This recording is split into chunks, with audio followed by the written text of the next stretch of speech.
Muy buenas, hermanos, familia, amigos. Reciban un cariñoso saludo y dando gracias, como siempre, al Dios y Padre de nuestro Señor Jesucristo que nos permitió llegar a este domingo. Porque nadie tiene garantía del mañana, ni se jacte del día de mañana, dijo Cristo, porque no sabemos qué vendrá y qué males y qué problemas tendremos también.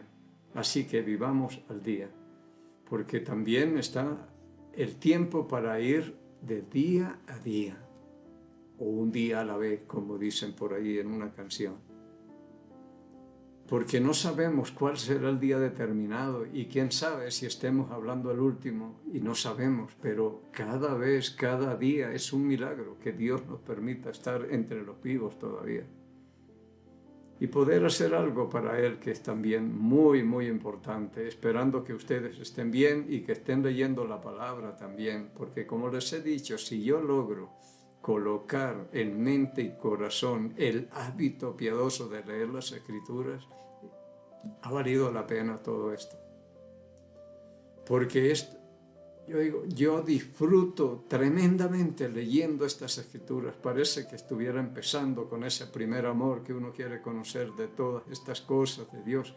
Pero no, sigo igual, encontrando, a pesar de haber leído tanto, encontrando cosas nuevas y que uno dice extraordinario lo que hace el Espíritu Santo, recordarle o mostrarle, abrirle los ojos, porque si Dios no abre nuestros ojos no veremos nada.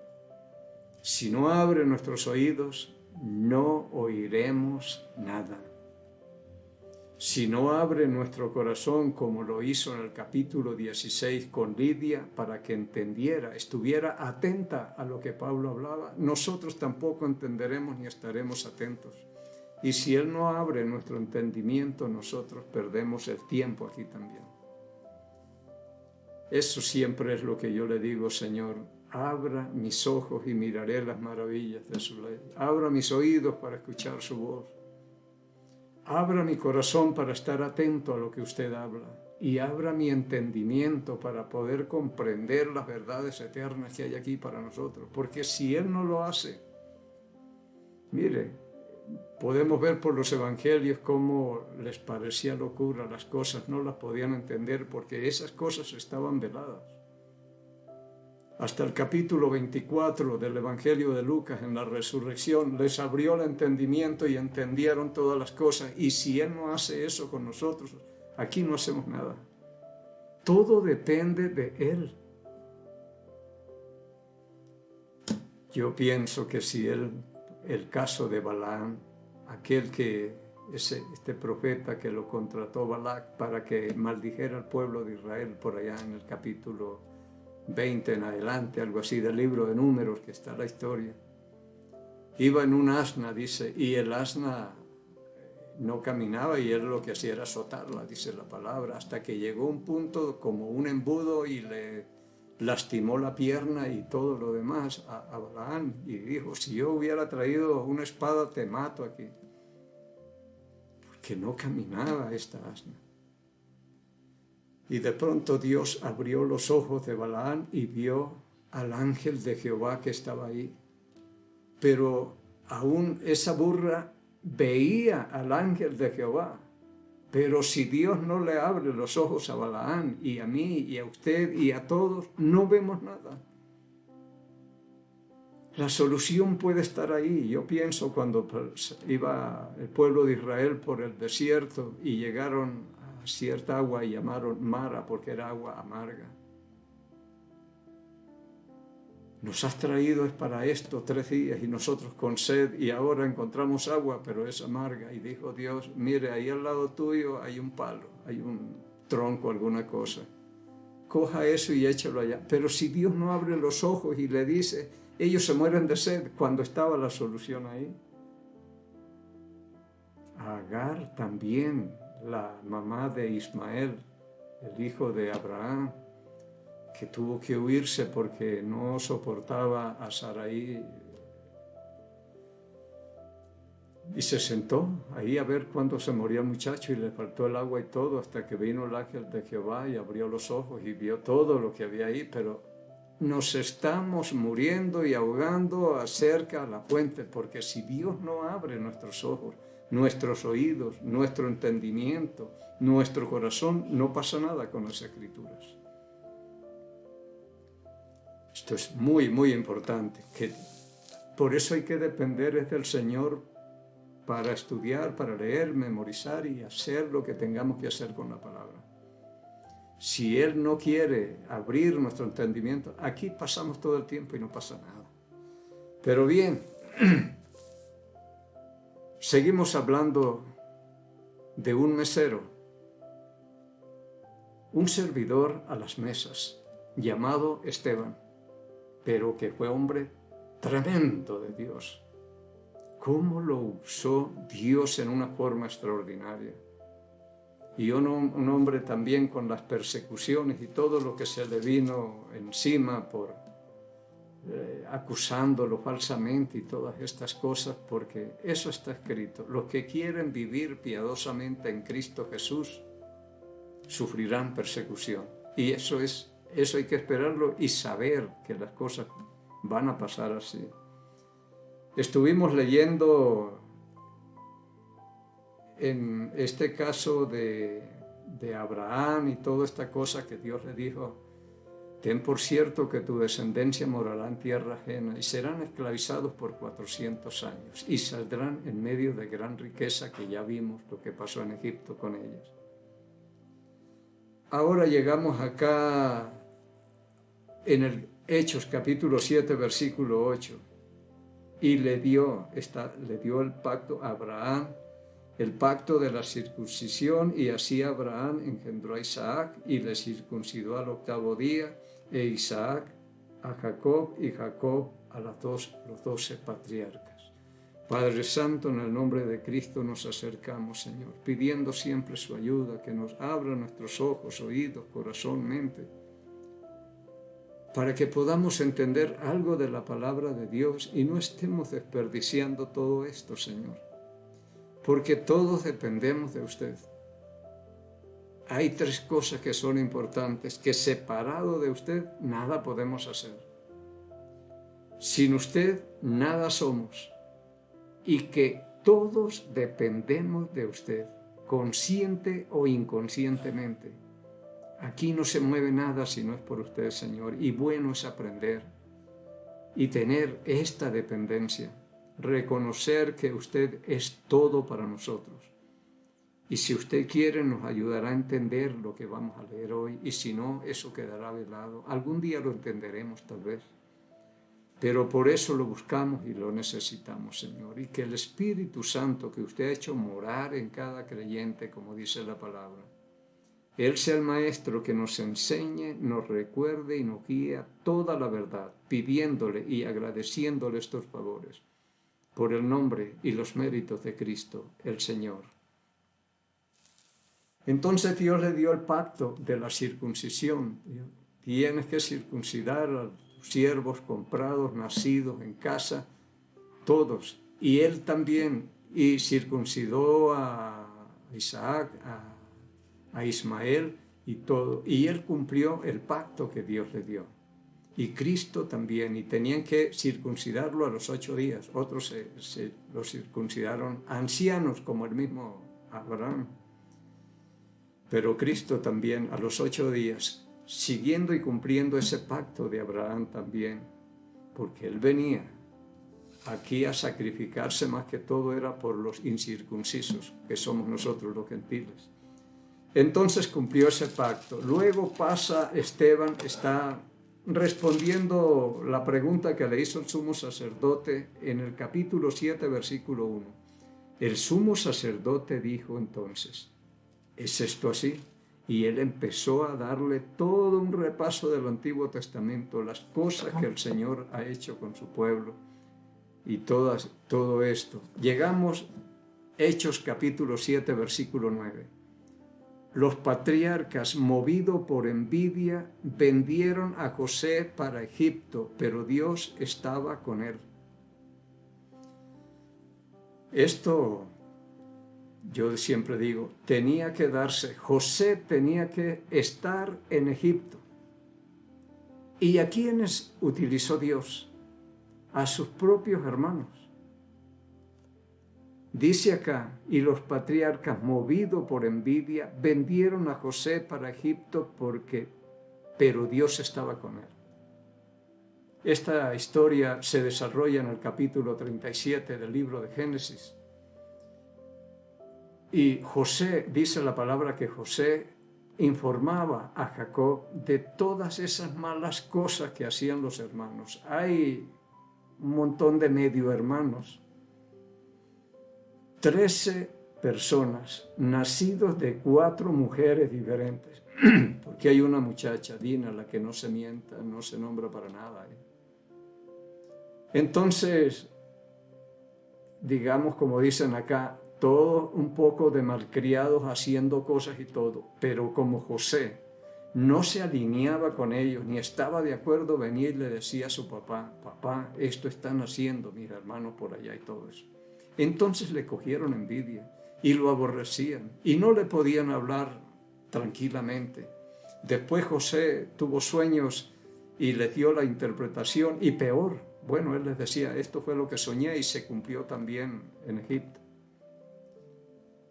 Y le tuvieron más envidia, hasta que un día dijo Jacob, anda y ve a tus hermanos a ver cómo les va, porque están pastoreando las ovejas, y salió José, el hijo preferido, que le tenía una túnica de colores, como el preferido ahí. Y lo vieron y dijeron, matémoslo. Pero bueno, yo digo, como es una historia bien conocida, digo, ustedes ya conocen la historia, pero no todo el mundo la conoce. Ni la entiende, que es lo más importante, que José tenía que irse a Egipto para que se cumpliera la promesa de Génesis capítulo 15, de ahí en adelante, del 13 en adelante por ahí. Lo que estudiamos hace 8 días. Tenía que ir allá. Pero lo que yo pienso,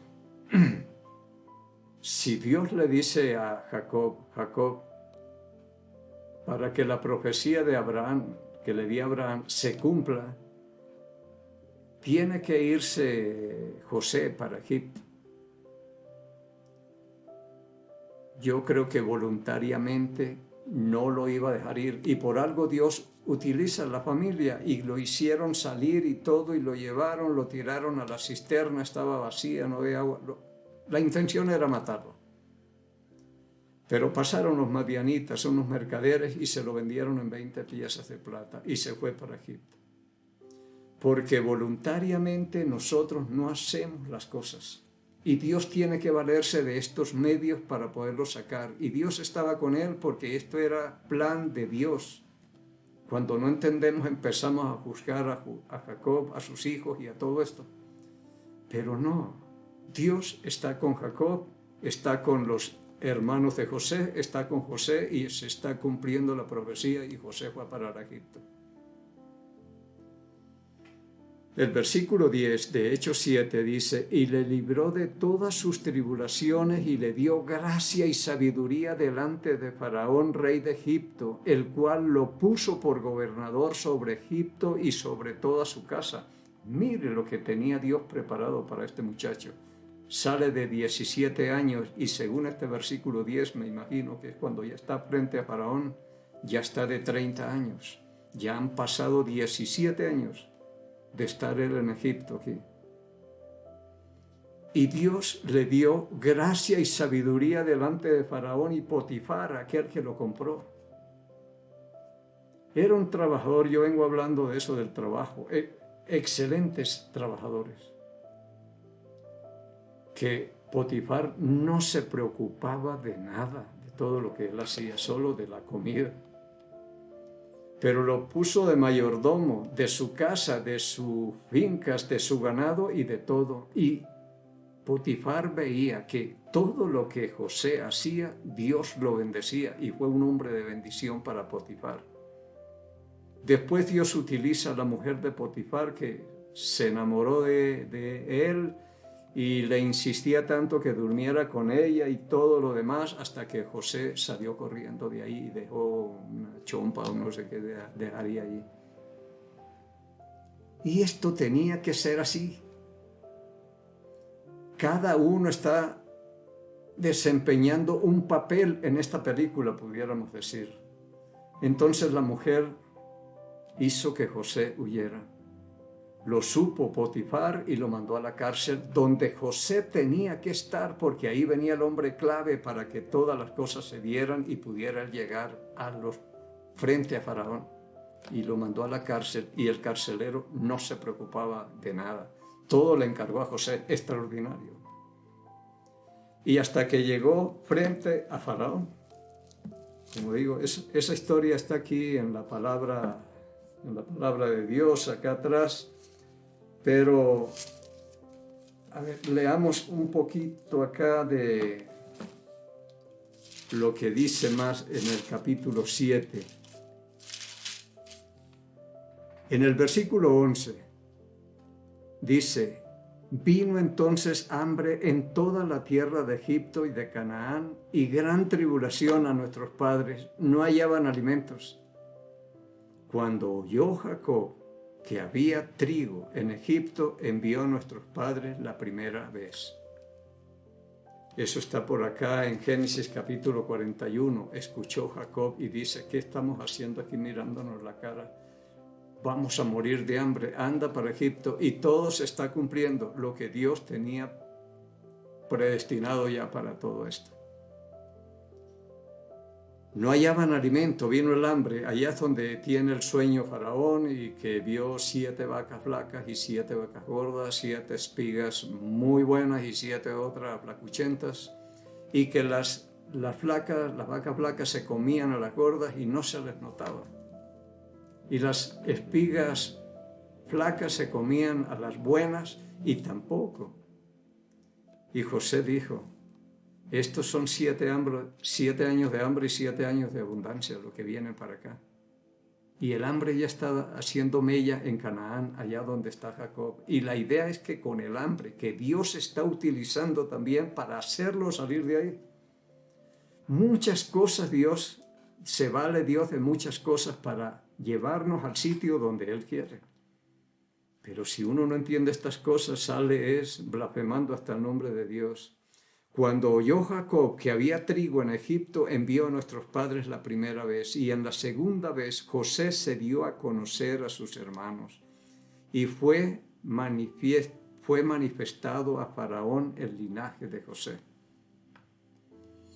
José, estuvo haciendo con ellos algunas cosas y a la final ya no aguantó más viéndolos a ellos. Ellos no le conocían a José, pero José sí.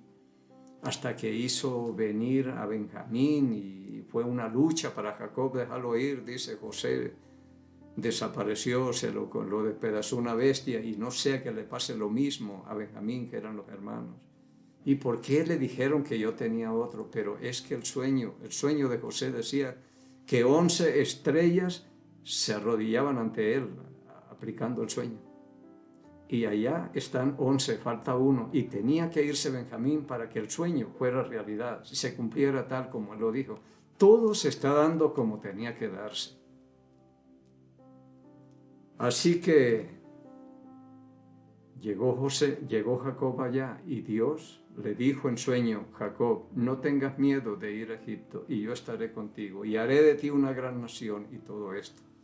Dios está llevando a cabo lo que dice por allá en Génesis capítulo 28, versículo, no sé si es el 14.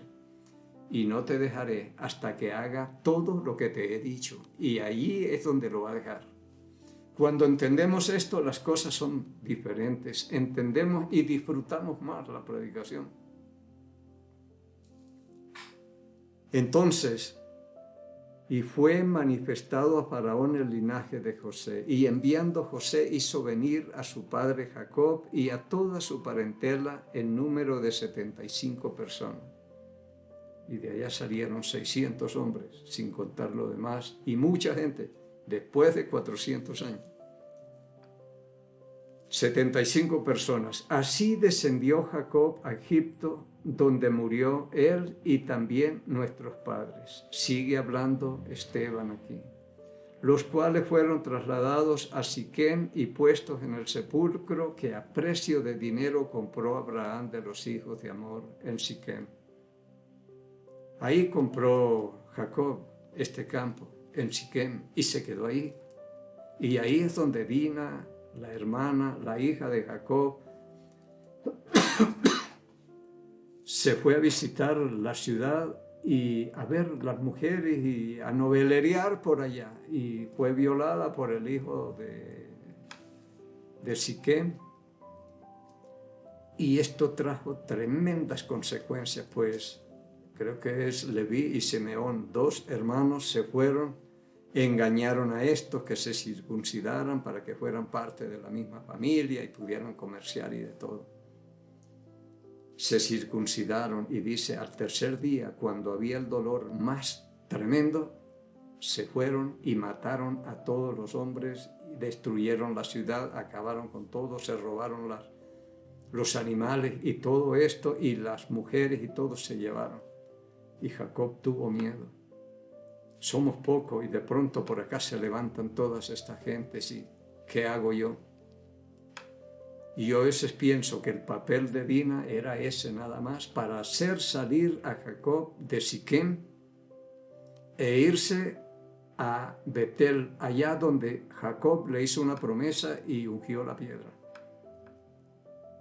Entonces Dios se vale de muchas cosas para hacernos salir e irnos llevando al sitio donde queremos llegar. Estamos acá en Génesis, no hemos adelantado tanto para allá. Así que llegó el hambre. Eso lo dice Génesis, diré. Así descendió Jacob a Egipto, donde murió él y murieron todos, los cuales fueron trasladados a Siquem y puestos en el sepulcro a precio de dinero que compró Abraham de los hijos de Hamor en Siquem. Pero cuando se acercaba el tiempo de la promesa que Dios había jurado a Abraham, el pueblo creció y se multiplicó. Por eso dijo Dios, creo que es el capítulo 28, no te dejaré hasta que no haya cumplido todo lo que te he dicho. Y el versículo anterior habla de que crecerían y se multiplicarían y todo. Y esa cosa se está dando acá. Al punto de que un rey se levanta y no conoce a José. No es que no lo conoce, sino que Dios borró el cassette y se fue cumpliendo. Se fueron cumpliendo todas estas cosas. Pero ese dice, Israel es más fuerte que nosotros y se ha multiplicado tremendamente. Dios ha cumplido la promesa. Y buscaron estrategias de matar a todo niño y preservar la vida de todas las niñas. Y en medio de ese tiempo, en ese tiempo dice la palabra, estamos en... Pero cuando se acercaba el tiempo de la promesa que Dios había jurado a Abraham, el pueblo creció y se multiplicó en Egipto, hasta que se levantó en Egipto un rey que no conocía a José, pero en el Salmo 105 sí habla. ¿Qué fue lo que hizo Dios para que éste hiciera y cumpliera la profecía de Génesis 15?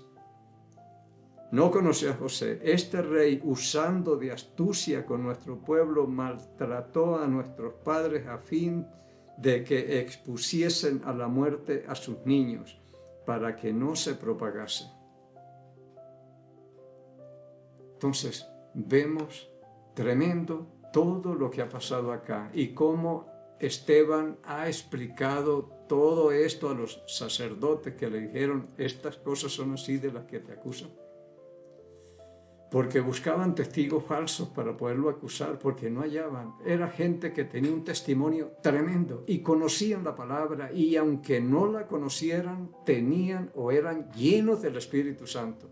Porque en el capítulo 6 habla de Esteban, hombre lleno del Espíritu Santo, lleno de fe, lleno de sabiduría, lleno de gracia y de poder. Extraordinario hombre. Entonces eran hombres irreprensibles, nadie los podía acusar. Y yo siempre estoy diciendo, ese tiempo era cuando ellos dejaban callado a la gente, a los enemigos, los que andaban detrás tratando de destruirlos, pero no encontraban cómo acusarlos, igual que a Jesucristo, pagando testigos falsos y todo.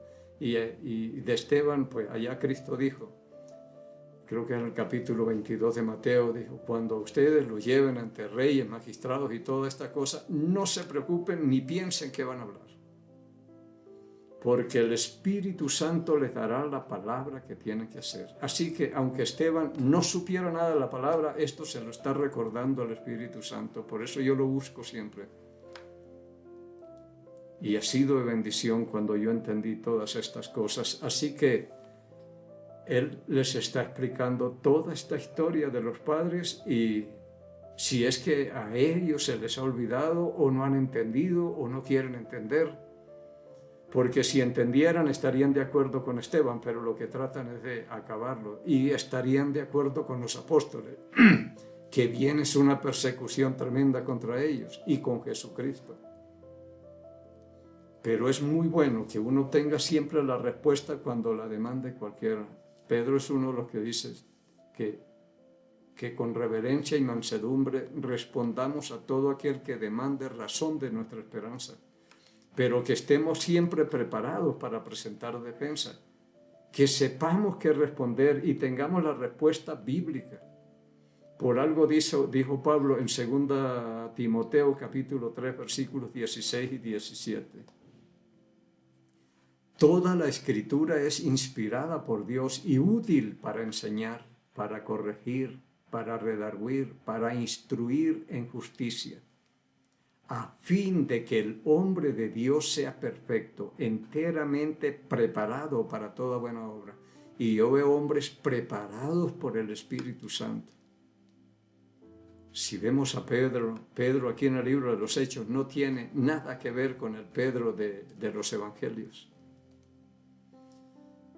Pero como dice la palabra, el Espíritu Santo les enseñará y les recordará todas las cosas.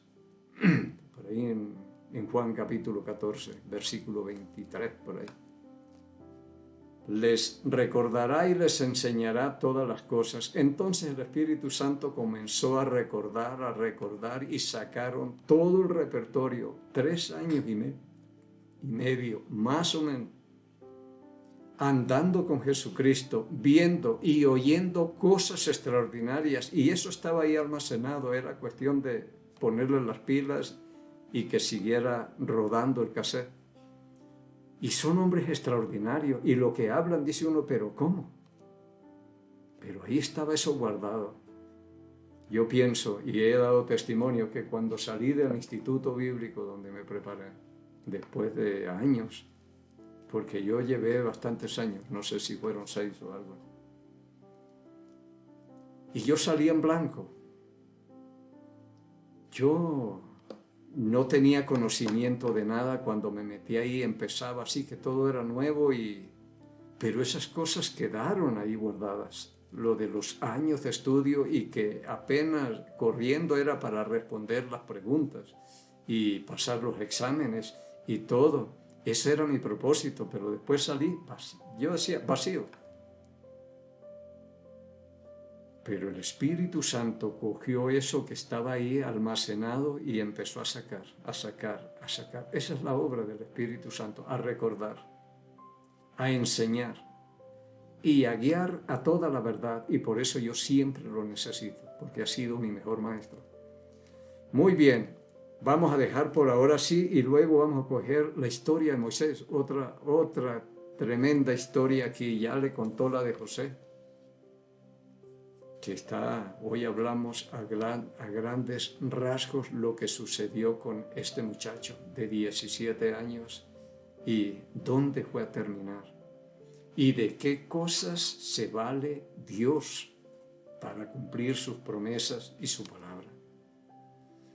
Y nos despedimos bendiciendo a ese pueblo de Israel, Jacob, que se le cambió nombre por Israel, y hay que bendecirlo. No hay que hablar descomedidamente de él, he aprendido eso, porque es hombre de bendición y hombre de maldición también. Pero dice la palabra, Jehová habló a Moisés diciendo, habla a Aarón y a sus hijos y diles, así bendeciréis a los hijos de Israel diciéndoles, Jehová te bendiga y te guarde.